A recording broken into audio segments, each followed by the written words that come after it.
Hello दोस्तों, तो चलिए आज गुलामी मूवी की कहानी सुनते हैं। और चैनल पर नए हैं तो सब्सक्राइब जरूर कर लीजिएगा। चलिए शुरू करते हैं। फिल्म राजस्थान में जाति और सामंती व्यवस्था पर केंद्रित है। रंजीत सिंह चौधरी धर्मेंद्र एक किसान का बेटा है जो एक अमीर जमींदार ठाकुर परिवार के प्रभुत्व वाले गांव में रहता है। गांव के स्कूल में पढ़ने वाले एक किशोर के रूप में रंजीत विद्रोही और जातिगत पूर्वाग्रहों और भेदभावपूर्ण प्रथाओं के खिलाफ विद्रोही हैं। उसे जमींदार के दो बेटों द्वारा धमकाया जाता है जो उसकी ही उम्र के हैं। एक ही स्कूल में पढ़ने वाली दो लड़कियों को रंजीत से हमदर्दी है। ये स्कूल मास्टर की बेटी और अमीर जमींदार डंडो की बहन की बेटी है। अपने आसपास होने वाले शोषण से तंग आकर रंजीत शहर भाग जाता है। कई साल बाद रंजीत के पिता की मृत्यु हो जाती है और एक तार रंजीत को अंतिम संस्कार करने के लिए गांव वापस बुलाता है। रंजीत लौटता है यह पता लगाने के लिए कि गांव में कुछ भी नहीं बदला है। उसे यह भी बताया गया है कि उसके पिता ने उसकी दवाओं और स्वास्थ्य देखभाल के भुगतान के लिए जमींदार से ऋण लिया था और रंजीत को उन ऋणों को चुकाना होगा या अपनी भूमि और घर को जब्त करना होगा जो ऋण के लिए संपार्श्विक था। रंजीत को लगता है कि यह बहुत बड़ा अन्याय है। उनका तर्क यह है कि किसान कई पीढ़ियों से जमीन जोत रहे हैं और कड़ी मेहनत कर रहे हैं कि जमींदार के पास केवल जमीन है और वह कोई काम नहीं करता है, और इसलिए अगर जमींदार ने किसान को पैसे उधार दिए हैं तो कर्ज लेने की ज़रूरत नहीं है, वापस भुगतान किया जाए। दर्शकों के लाभ के लिए एक लंबा और भावनात्मक एकालाप इस तर्क को चित्रित करता है।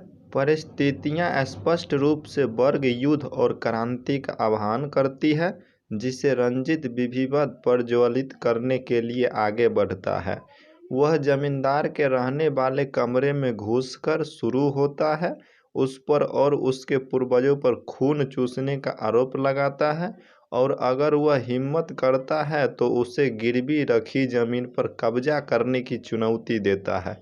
मकान मालिक की बेटी सिमता पटेल, जो एक दरवाजे के पीछे से सुनती है, अपने पुराने सहपाठी द्वारा बनाए गए दृश्य से बहुत प्रभावित होती है। रंजीत तब अपने पिता का अंतिम संस्कार करने के लिए अपने घर जाता है और अपने दूसरे दोस्त मोरन रीना रॉय के साथ बंध जाता है। एक प्रेम त्रिकोण और एक क्रांतिकारी प्रतिशोध के लिए मंच तैयार है। हालांकि प्रेम त्रिकोण बहुत जल्दी सुलझ जाता है। जमींदार के बेटे भरत कपूर और मजहर खान मोरन रीना रॉय के साथ बलात्कार करने की कोशिश करते हैं। उसे रंजीत द्वारा बचाया जाता है जो तब उससे शादी कर लेता है क्योंकि उसे स्पष्ट रूप से एक रक्षक की आवश्यकता होती है। निराश सुमित्रा सिमता पटेल तब अपने पिता जमींदार द्वारा चुने गए पुलिस अधिकारी से शादी करने के लिए सहमत हो जाती है। हालांकि वह अपने दिल में अपने प्यार को लेकर चलती थी और उसके पिता को जल्द ही पता चलता है कि वह इस दूसरे आदमी से प्यार करती थी।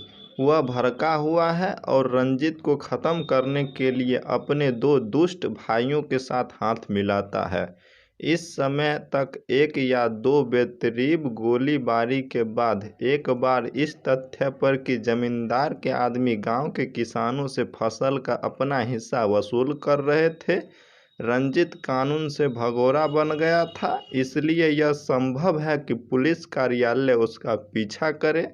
जेल में उसकी पिटाई। फिल्म के बाकी हिस्सों में सामान्य रक्तपात शामिल है। रंजीत को अपने प्रतिशोध में जावर मिथुन चक्रवर्ती, एक ग्रामीण जो सेना में सेवा करने के बाद घर लौट आया है, और गोपी दादा कुलभूषण खरवंदा गांव के पुलिस हवलदार द्वारा समर्थित है, जिसके बेटे की हत्या जमींदार के गुर्गों ने दुस्साहस के लिए की थी। निचली जाति से होने के बावजूद अपनी शादी के दिन घोड़े की सवारी करना फिल्म दोनों पक्षों के अधिकांश नायकों के वध के साथ समाप्त होती है। हिंसक चरमोत्कर्ष पर इस वास्तविकता को रेखांकित करता है कि विद्रोही हमेशा मरते हैं, क्रूर और अन्यायपूर्ण व्यवस्था नहीं। तो मूवी की कहानी हो गई ख़त्म। चलिए मिलते हैं नेक्स्ट वीडियो में, तब तक के लिए जय हिंद।